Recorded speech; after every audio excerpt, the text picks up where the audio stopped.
Hi, I'm Chris with ToolboxDIY. I'm in the middle of this garage organization project, and I have here a two-door metal base cabinet, and I have this sink. Now the end goal is to install this cabinet on this end of the wall, to have a butcher block worktop across these cabinets, and to install this sink and a faucet into this cabinet. Now, like most metal cabinets, this does not have a sink cutout, nor does it have a cutout for plumbing connections in the back. So I'm forced to void the warranty on this thing and just do the job myself. And today I'm going to show you how to do it. Now this is the long version of the video where I'm going to go into a lot of detail about how to tackle this project, and I'm also going to show you some tips and tricks that might come in handy. Now if you just want to see the nitty-gritty of how to do this, then check out the short version. You can find it by clicking on up here. I'm going to start with the sink cutout first. Then I'm going to go to the cutout for the plumbing connections in the back. And after I'm happy with how the cabinet fits up against the wall and the sink fits in the cabinet, then I'm going to get my countertop in here. I'm going to cut out the hole in the countertop. I'm going to install the countertop. Then I'm going to install the sink with the faucets and then complete it with the plumbing connections. Now this thing you see here is a fake countertop that I made to mimic what the real countertop looks like. I'm going to use this to do my first cutout to make sure I get it right, and then I'm going to use this as a template to draw onto the cabinet where I want to cut out. The top of this sink measures 22 by 25 inches. The top of the cabinet measures 22 by 28 inches.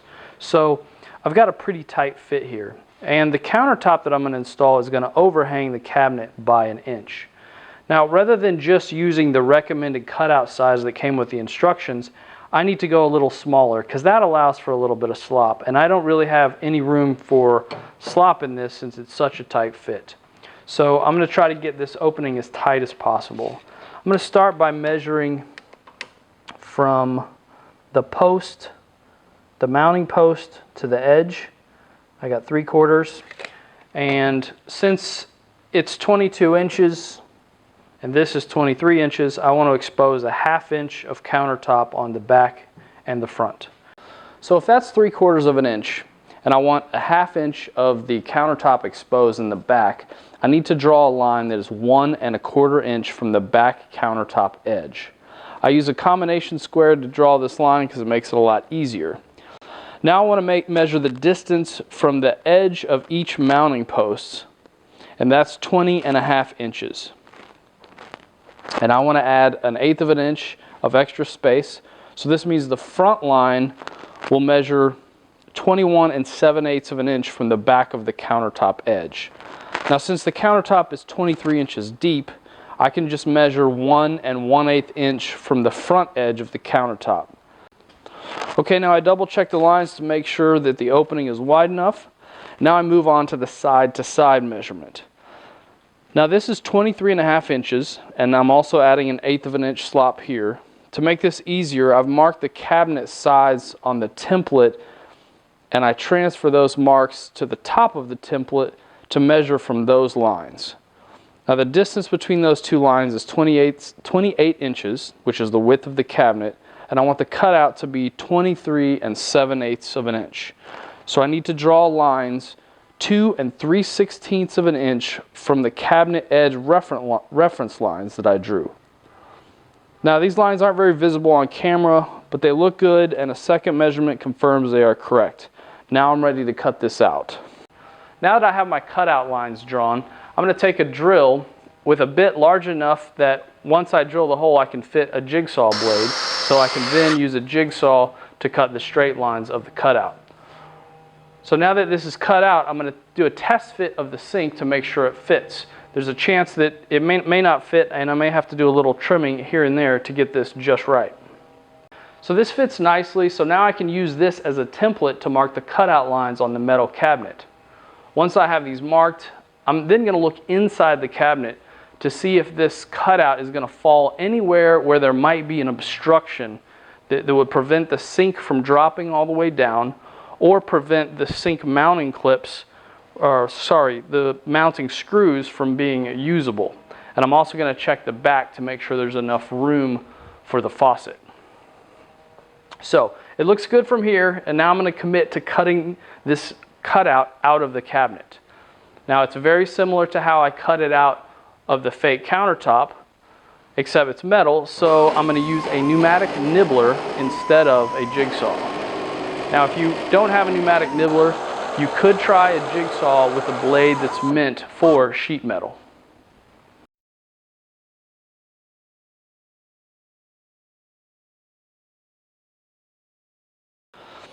Now we can do another test fit, but this time we want the template on top of the cabinet.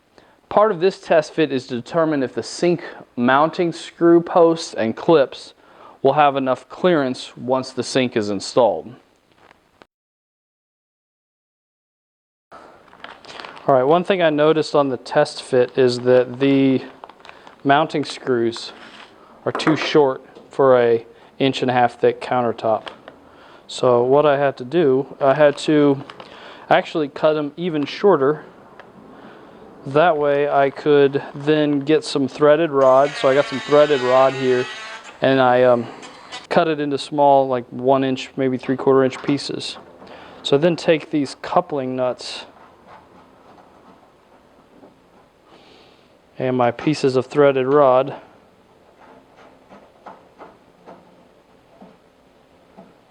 and now that's long enough for an 1.5 inch thick countertop. But I need to do another test fit. I'm going to install all of these and do another test fit to make sure I can actually access, I have enough access to insert basically these clips with nuts on them. You may find these clips are awfully large. You may find you don't have enough space. I think it'd be fine just to cut them off as long as they're maybe at least that large. All right, one more test fit to make sure this will work.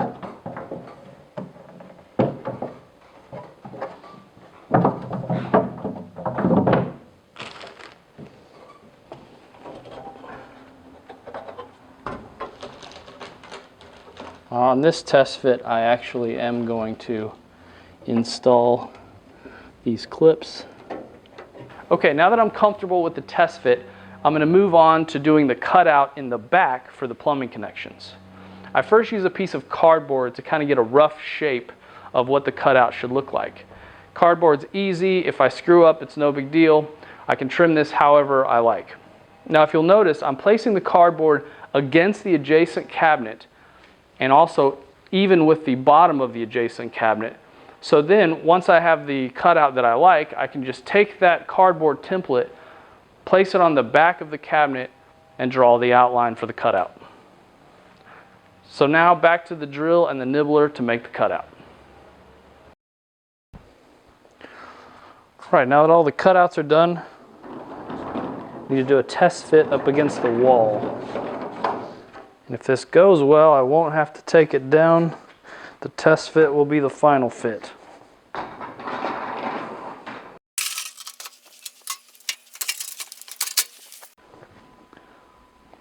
Wow, that fits nicely.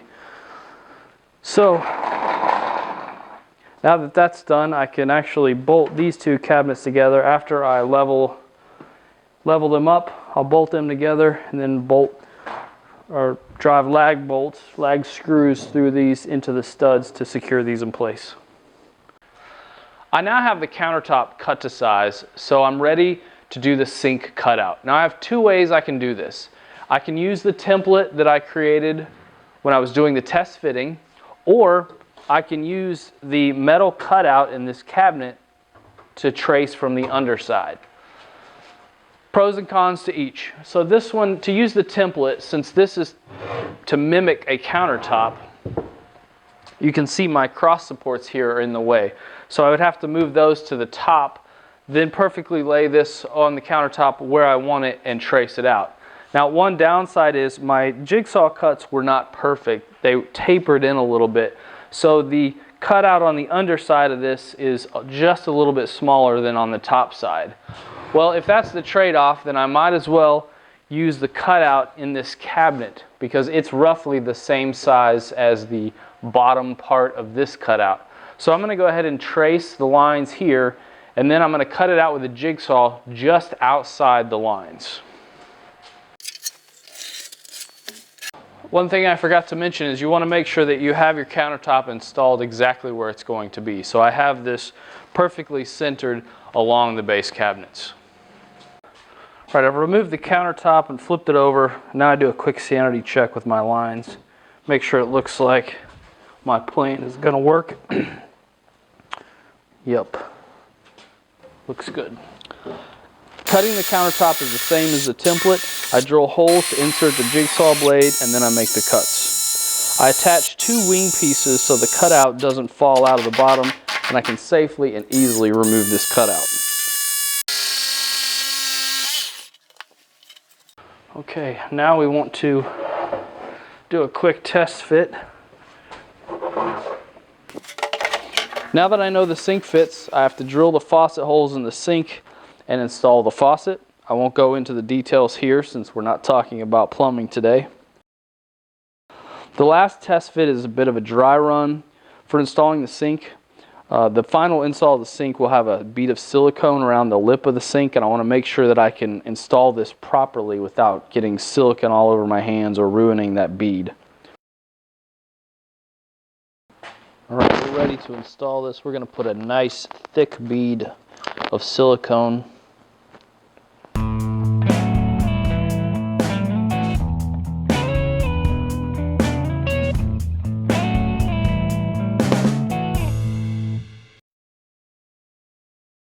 Alright, so I then prep the sink, I drop it in, and then I start attaching it in the clips. It's a pretty big pain to attach these clips because I don't have a lot of space for the wrench, but I was able to get it done before the silicone started to dry.